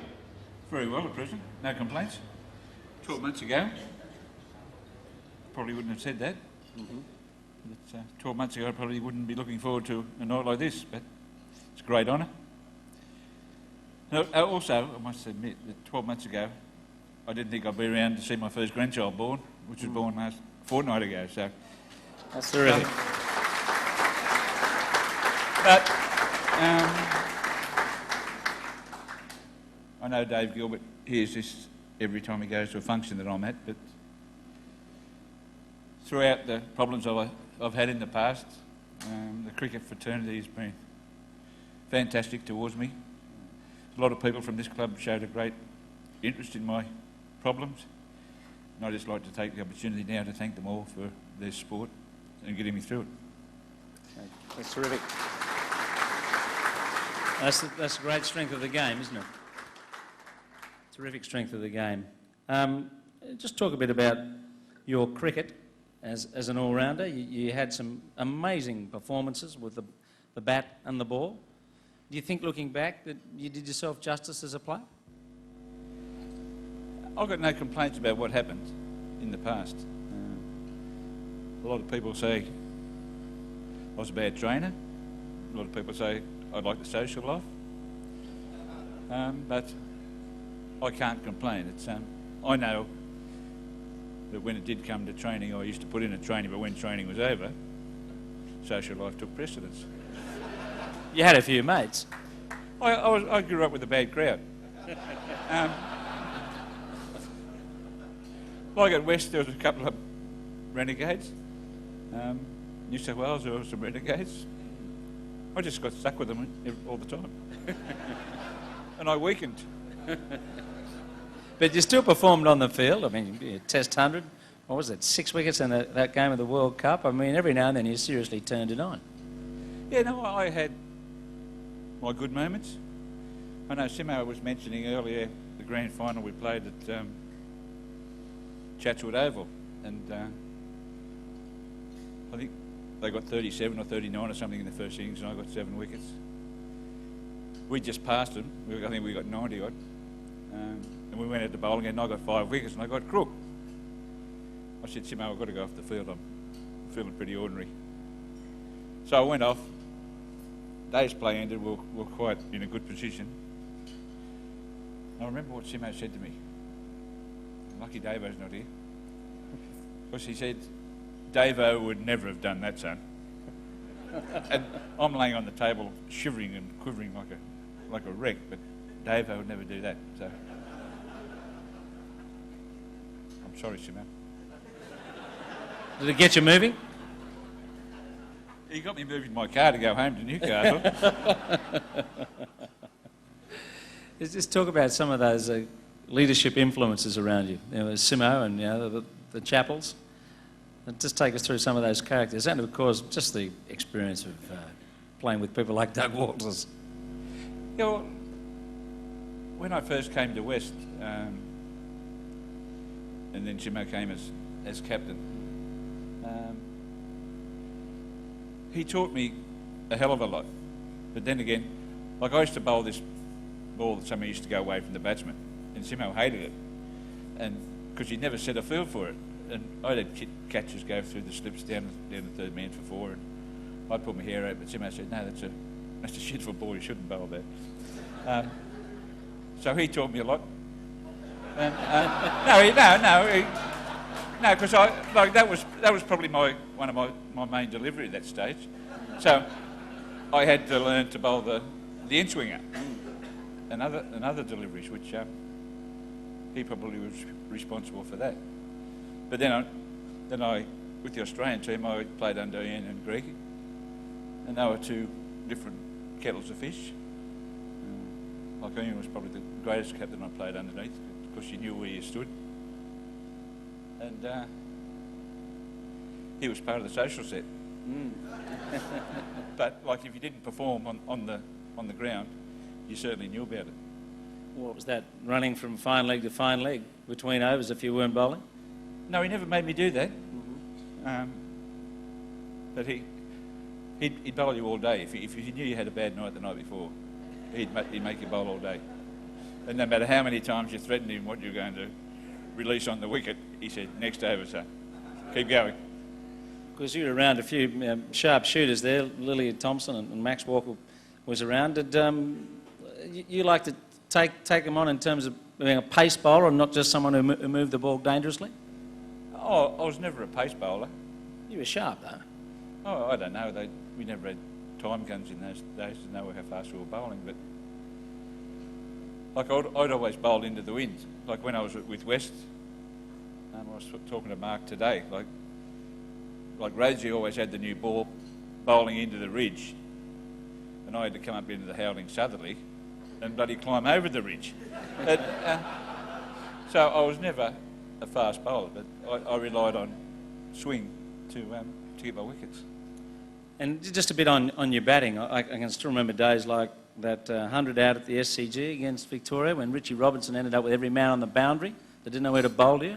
There were days like that when you teed off, as you did against the New Zealanders in Christchurch when you got the Test 100. Yeah, well, like the ball's there to be hit, and like the more you let go, the less runs you get. Was my theory anyway, and it worked sometimes, didn't work others. But I was quite fortunate to score some good runs in higher company, and they didn't take very long.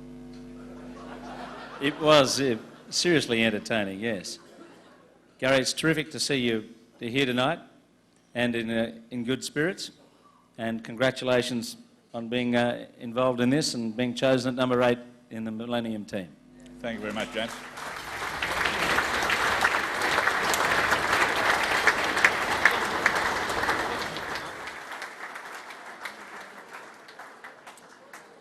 A great talent.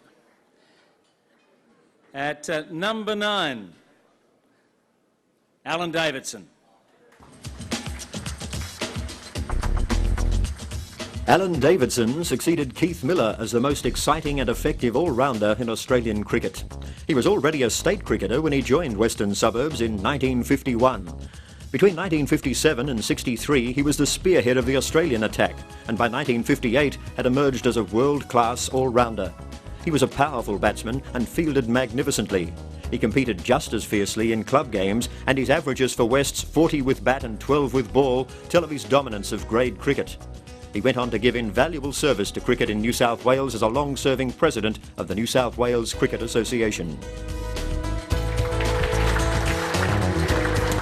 And as you know, Davo's recovering from an operation. He's represented tonight by his son, Neil Davidson, who's going to come up onto the stage with Joshua Blacker escorting him. Neil.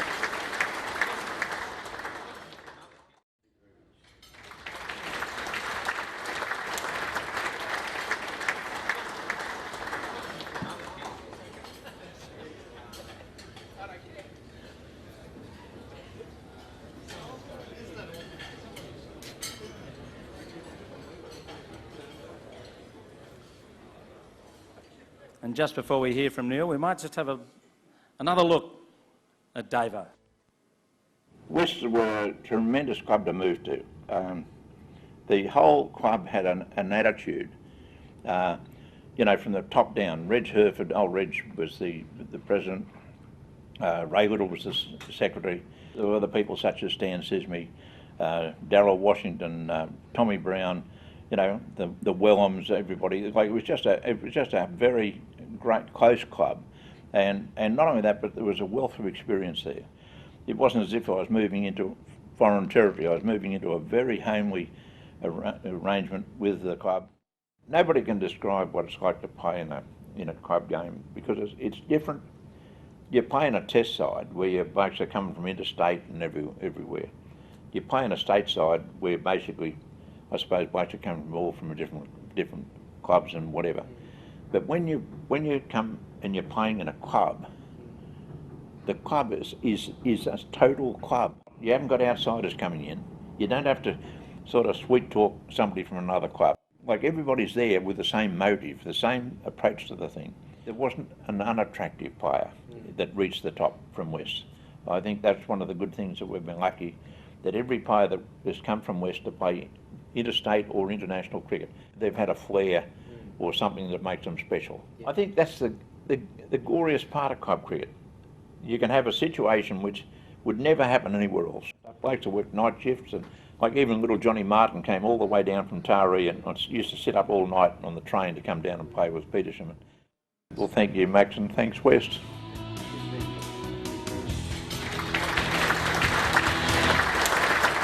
There's a great passion there, isn't there, from your father? Just tell us a bit about your knowledge of his association with West now. Well, I guess the association goes back. I can remember running around on the hill, it's like Bob was mentioning before, and one day wanting to play for West, and fortunately I did do that. But Dad always loved playing for West. He, like Bob mentioned before, he played in the Tide Test with a broken finger. I only learnt that in hospital today. He actually mentioned that. Came back on the Thursday to Sydney and played in a one-day game for West on the Saturday. But that was the sort of commitment he had to the club, and he certainly did love the club with a passion. Yeah, and how is he? Is he okay? We're missing him tonight. Yeah, we sure are. He sends his very best. He's had a really rough trot the last 3 weeks. He had a tumour taken out of the back of his eye about 3 weeks ago. And then for some ungodly reason he was out in the garden. He's never picked up a secateurs in his life, and he's cut his finger, had 9 stitches, spent a night in hospital, and then he's come down on last Saturday. He had to be rushed off to hospital with chest pains. They thought it was heart. Luckily it wasn't, but it happened to be a gangrenous gallbladder. So he's very lucky. He would have not have been around with us in a couple of weeks' time if he didn't have that attack. So he's fine now, he's in good spirits, and he sends all his best tonight for sure. Neil, that's terrific. And was he well enough to have a punt on the races today? I tell you what, this has been a very lean carnival for him. For those of you who know him, he loves his races, and Derby Day was when he had his first attack, so, and then Cup Day, I still don't think he knows who won the Cup. But no, he had a look at them today, so I think he must be getting better. He didn't have a bet, but he certainly had a look at a couple of the races. So, yeah. All right, thanks, Neil. Thank you very much, and give our best to Alan. I hope he gets well very quickly. Terrific. Neil Davidson. Thanks, Jim. Just on the ground level, there's a showcase of memorabilia down there, put together by Ben Fisher, the archivist for the club. Just to wrap it up, very big thank you to Jim. If we could just show our appreciation for his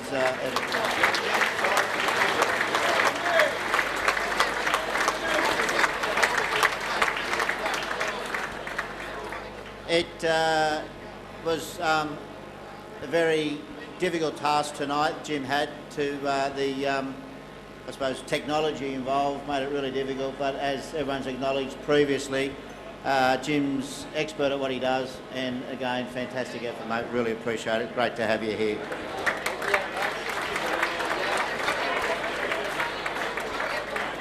As we look forward, there are only 2 things I want to mention.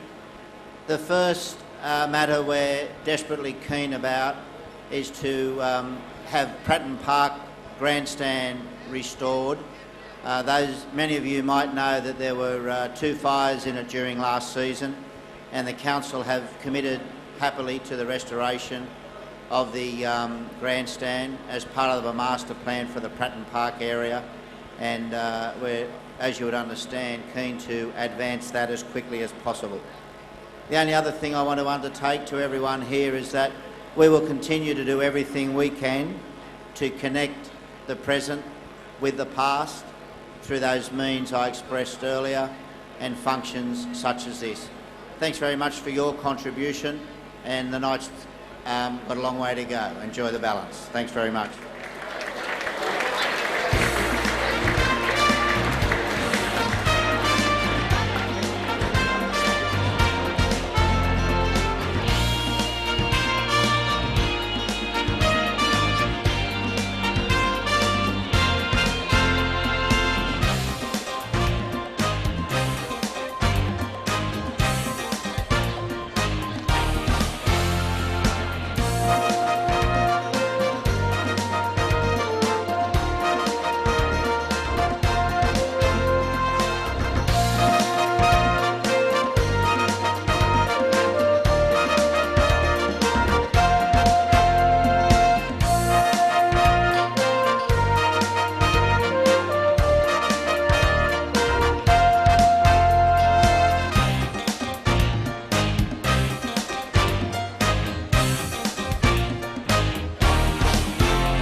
Couple of formalities before or practical matters before we move on to the next segment. Could I ask John Donnellan to come up, please? The club were the bidders for the team of Millennium Canvas Piece. I just wanted to thank John very sincerely from the cricket club. Can you take our thanks back to the board, John? I must say this entire process, the way the two clubs have to work together so closely, has certainly from our point of view seemed to cement even more strongly the ties, and we're delighted that this recognition of our greatest players will be hung here. So thanks very much, John.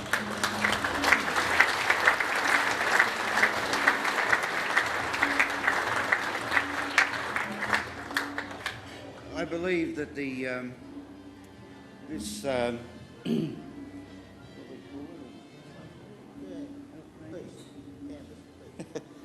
this piece will be featured prominently in the foyer of this club, and hopefully it will be erected shortly, and we hope that your club continues to support this club as we are striving to support your club. We all belong to the region of Ashfield, Strathfield and places like that, and it's just lovely to see that locals and local sporting groups moving towards this club because we wish to support them, and hopefully you'll continue to support us. Thank you very much. Thank you, David. Thanks, Joan.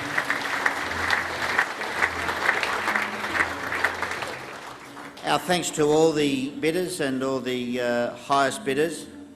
Our thanks also to Scott Gartrell for his organisation of the cricketers from Canterbury West representative teams, and I think we should show the boys a round of applause.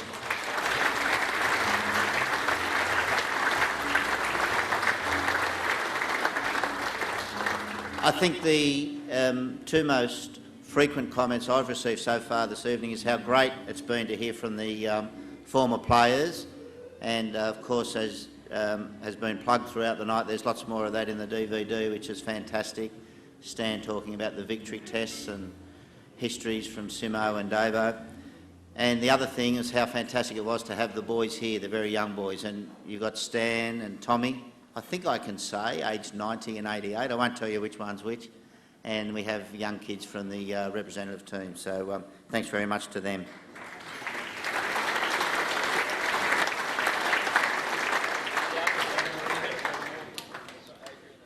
Could I ask Peter Burkhart to come forward, please?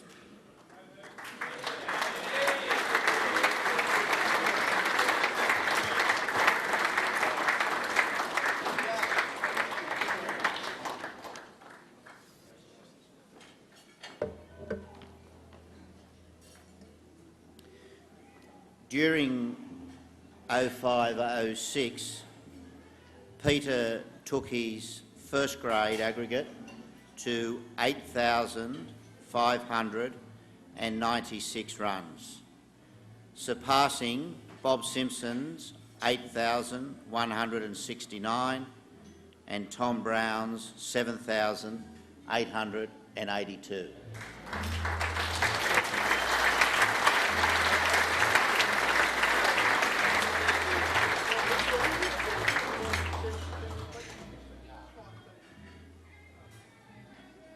I think if we watch for a moment, we might see the moment. That's it.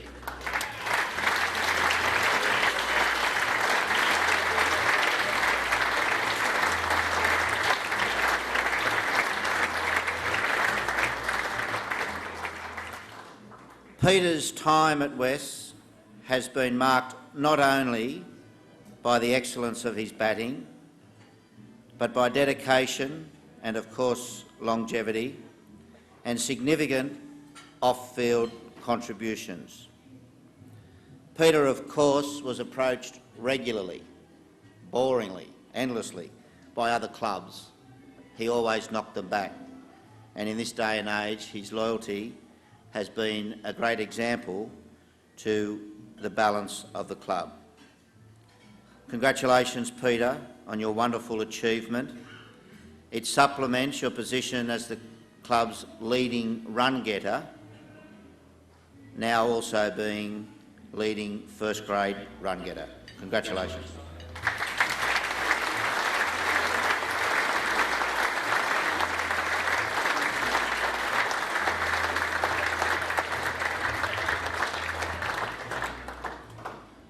It was interesting to hear a number of people, particularly David Gilbert, talking about the importance of club cricket, and I think you probably epitomise it, given that you've played for such a long time and dedicated yourself to the club. So just relate your feelings, your emotions, your experience of playing with West and what all this means. Better not talk about emotions, Jim. People know me very well. I've received this a couple of times at smaller functions and sort of lost a little bit. Maybe I'm getting better at it now.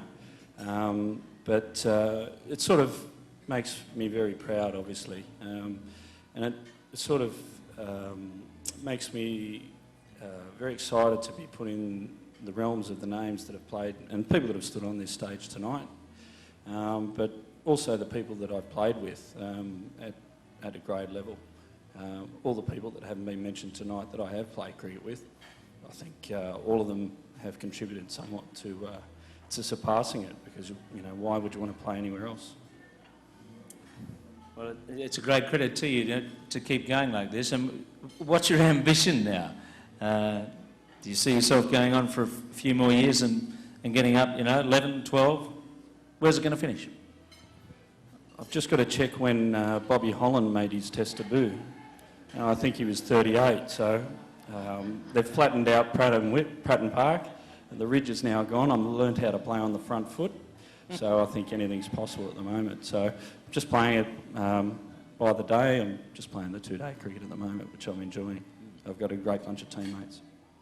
All right, well, congratulations. Keep it going. Well done, Peter. Yeah.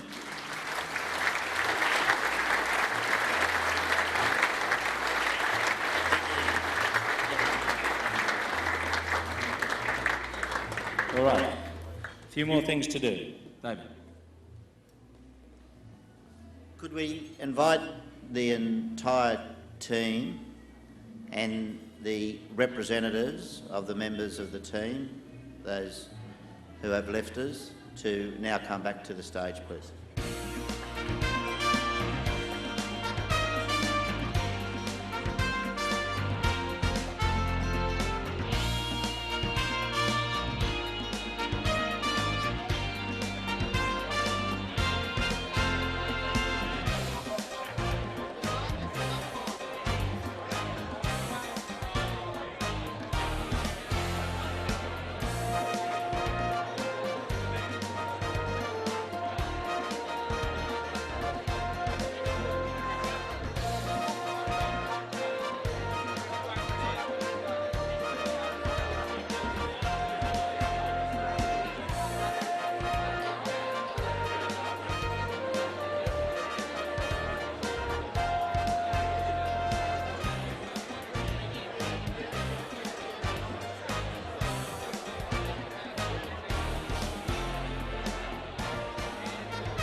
Just before we finish this little session here with our distinguished group up on stage, I'm pleased to announce that the next 12 members into the Hall of Fame are right here.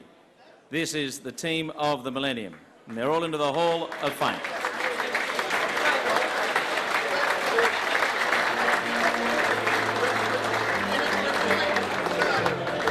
Dave's just handing out the medallions in recognition of that to all the members of the team of the Millennium, all inductees into the inaugural Hall of Fame. Terrific.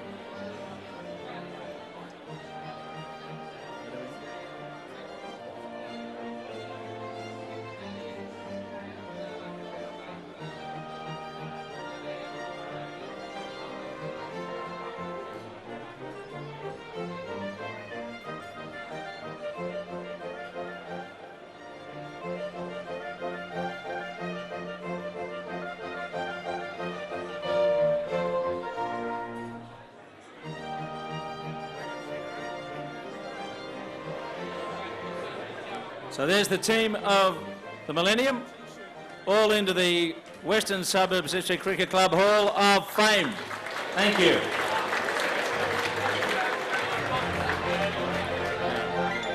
To wrap it all up, I'll hand you back to David O'Neill.